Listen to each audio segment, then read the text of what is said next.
que se ha hecho al tema de la negociación desde diferentes puntos de vista. Así que adelante, milady.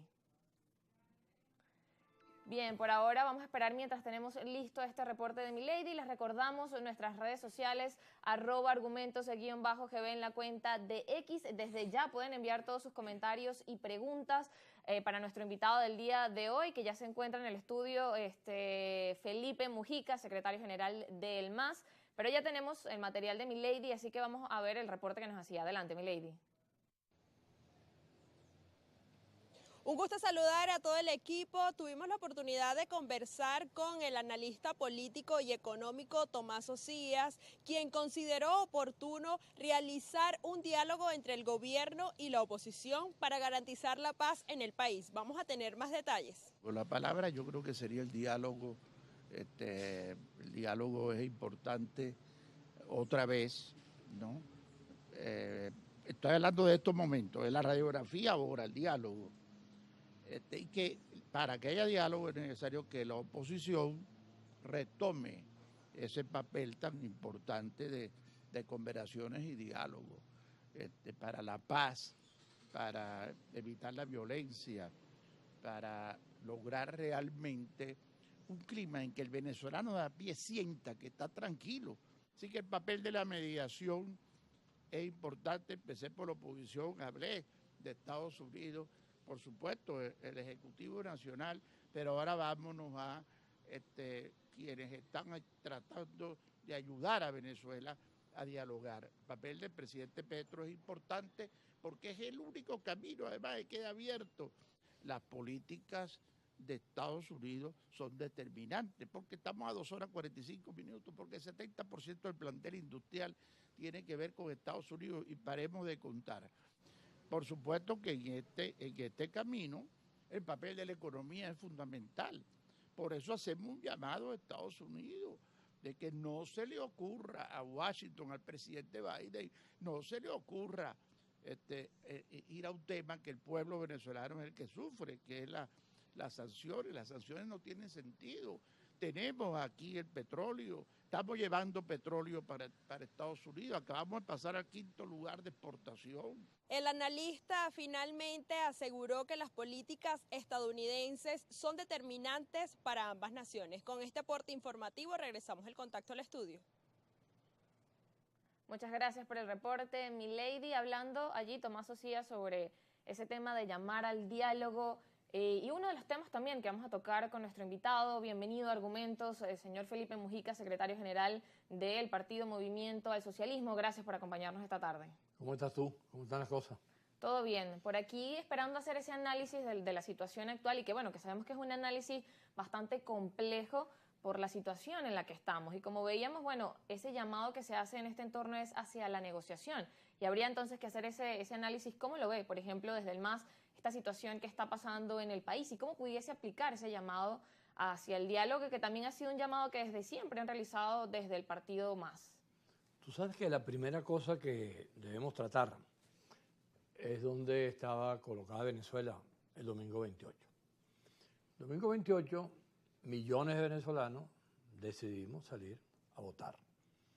Después de largos periodos en los cuales alguna gente, o mucha gente, había tomado la decisión de abstenerse, de utilizar el mecanismo de la abstención y el de no participar porque daban cualquier cantidad de razones, no vale la pena ahorita ponernos a repetirla.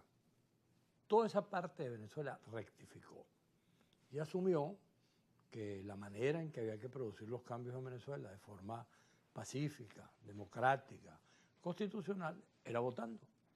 Y decidió ir a votar en un proceso electoral sumamente complejo, donde se habían dado una serie de circunstancias por la vía de las decisiones del organismo electoral, donde se había hecho un proceso en una época que no era lo usual, porque siempre se hacía en el mes de diciembre, para que un mes después se pudiese tomar la decisión de la juramentación del que hubiese resultado ganador, las decisiones que se tomaron de forma arbitraria contra partidos políticos, incluido el MAS, que sin dar ninguna explicación a estas alturas del partido tampoco la tenemos, nos anularon las tarjetas para no participar, nunca nos dijeron por qué, ni cuál había sido la razón, sabemos por supuesto que son razones políticas, Y de la misma manera las decisiones que se fueron tomando en términos de acciones violentas que están asignando todo eso. Sin embargo, el país aterrizó en el domingo 28 y se produjo el evento electoral.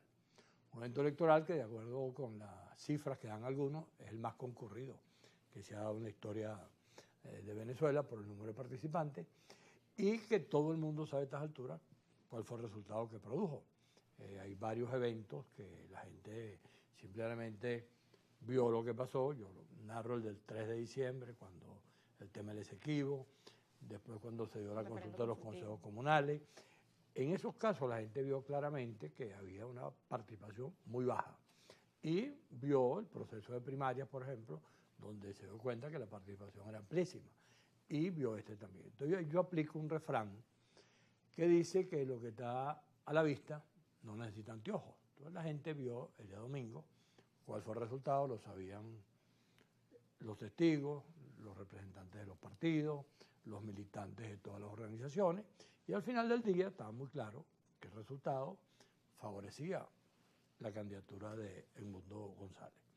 Eso trajo como consecuencia una cantidad de situaciones políticas, y entramos en una situación lamentable, que fue la manera en que el CNE ese día dio el resultado, porque lo da sin el sustento necesario. Eso fue explicado ampliamente por la declaración que después dio Enrique Márquez, donde dijo que él tenía un representante en la comisión de totalización y que no vio que nunca se hubiese totalizado allí, y hace el resto de las precisiones que hace Enrique al respecto, una declaración muy completa sobre el tema. Y todo el mundo pasa a coincidir en que, dado que las cosas se dieron de esa manera, era imprescindible que el CNE diese los pasos que estaban previstos. ¿Cuáles eran los pasos? Bueno, buscar las actas, hacer las auditorías, y que del CNE surgiera una decisión X, que pudiera ser ratificar lo que había dicho Luis Amoroso ese día o cualquier otra decisión. Y esa decisión administrativa, que era la que había que tomar, era la que eventualmente, desde el punto de vista procesal ordinario, claro, y dentro de lo que debería ser normal en un proceso electoral. Exactamente. Entonces, con esa decisión, bueno, alguien podía ir al tribunal a solicitar una solución. Eso no fue así. Nicolás Maduro decidió él ir al tribunal, solicitar al tribunal que abriera una investigación para tratar de sopesar el tema.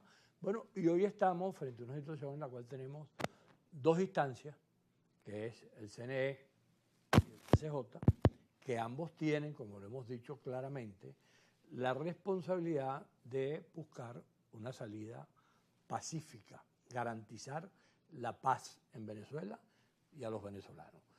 ¿Cómo se hace esa solución? Evidentemente, no es solamente por la vía estrictamente normativa, porque estamos frente a una cosa bien compleja, que si fueron intervenidas electrónicamente el tema de la información del CNE, supuestamente cada quien tiene cualquier cantidad de resultados que pueden ser evidenciados, cada candidato dice que tiene el total de las actas, cada quien le añade lo que le parece. Bueno, esa decisión ahora del TCJ debe ser una decisión que no solamente sea administrativa, porque administrativamente no está clara, pero políticamente ellos sí tienen una posibilidad. Y allí aplica claramente la pregunta que tú hacías.